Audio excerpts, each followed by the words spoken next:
大家好，今天我要跟大家聊一个咱们厨房里最常见的食材——南瓜。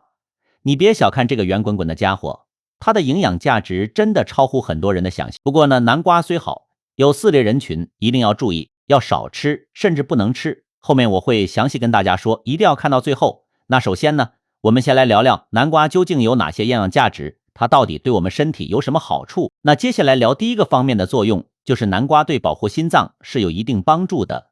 南瓜里面呢含有非常丰富的钾离子和镁离子。那南瓜子里面呢还有一种叫做植物固醇的化学物质，这种物质对于降低低密度脂蛋白胆固醇，也就是咱们常说的坏胆固醇是有一定作用的。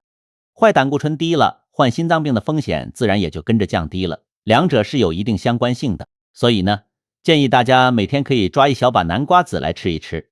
另外，南瓜这个食材本身呢属于高钾低钠的蔬菜，对于日常控制血压也是有一定帮助的。好，那接下来聊第二个方面的作用，就是多吃南瓜对保护视力也是有益处的。南瓜里面呢含有非常丰富的贝塔胡萝卜素，这个贝塔胡萝卜素你可以把它理解成天然的眼药水，它进入人体之后呢是可以转化成维生素 A 的。维生素 A 对视力健康是有帮助的，它能辅助维持眼角膜的润滑和透明度，对我们眼睛的整体健康有一定的促进作用。维生素 A 还能预防夜盲症、干眼症这类问题，南瓜对于这些方面自然也是有一定作用的。那每天吃多少合适呢？建议大家每天吃200克左右的南瓜就可以了，不用多，够用就行。那第三个方面呢，就是南瓜对养胃也是很有帮助的。南瓜里面含有丰富的果胶，这个果胶可以保护胃肠道的黏膜，减少那些粗糙食物对胃壁的刺激和损伤。南瓜里的这些成分呢，还能促进胆汁分泌，帮助胃肠道蠕动，从而辅助消化食物，特别适合消化不良的人群。其实在很早以前的中医古籍里也有对南瓜的记载，比如《滇南本草》还有《本草纲目》里都提到了南瓜性温味甘，入脾胃经，认为南瓜可以补脾益气，健胃消食。所以说南瓜养胃这件事，中西医在这里是有共识的。不过呢，有一个前提，就是南瓜一定要炖熟煮软，这样子养胃的效果才是最好的。生的或者半生不熟的效果就大打折扣了。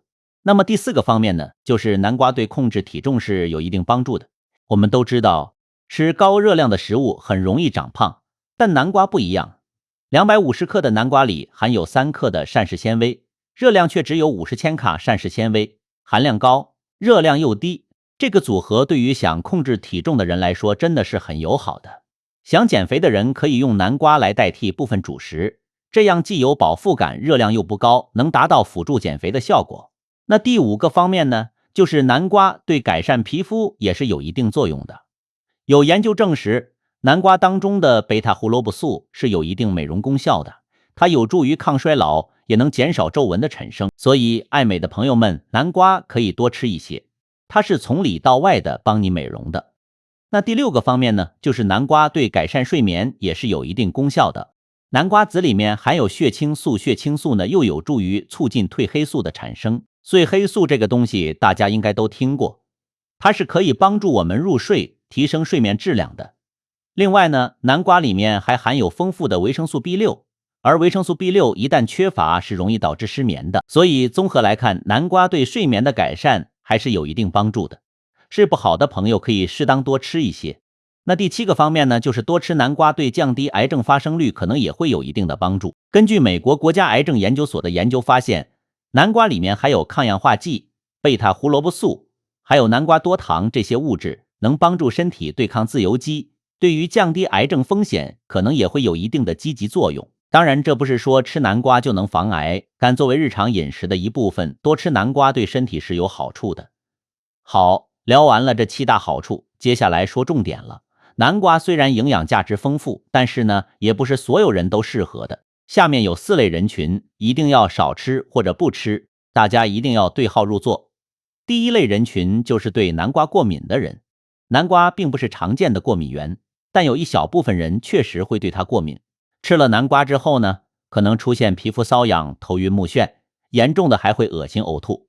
如果你吃完南瓜发现有这些不舒服的反应，要赶紧停止食用，最好去医院做一个检查，看看是不是南瓜引起的过敏反应，弄清楚原因，再决定以后还能不能吃。第二类人群呢，就是体内有热，属于热性体质的人，不太适合多吃南瓜，因为南瓜本身是性温的，属于温热性质的食物。如果吃的太多，容易助长体内的湿。日常生活中，如果你这个人比较容易口干口苦，总想喝水，整天觉得热乎乎的，比较怕热，那南瓜就不要吃太多了，偶尔少量吃是问题不大，但不能当成日常主食来吃。第三类人群呢，就是糖尿病患者，糖友们最好要少吃南瓜。南瓜的升糖指数大概是75，属于高升糖指数的食物，它的升糖速度是比较快的。虽然说100克南瓜的血糖复合值在2到11之间，升糖幅度不会特别夸张，不会影响非常大，但总体来讲，糖尿病人群还是需要谨慎。如果真的要吃，建议用南瓜来替换等量的主食，比如说吃了100克南瓜呢，同餐的米饭或者馒头就要减少15克，这样才不会导致血糖飙升。所以糖友们如果想吃，记住要同步减少主食的量，不能两头都吃。第四类人群呢，就是经常腹泻的人，也要少吃南瓜。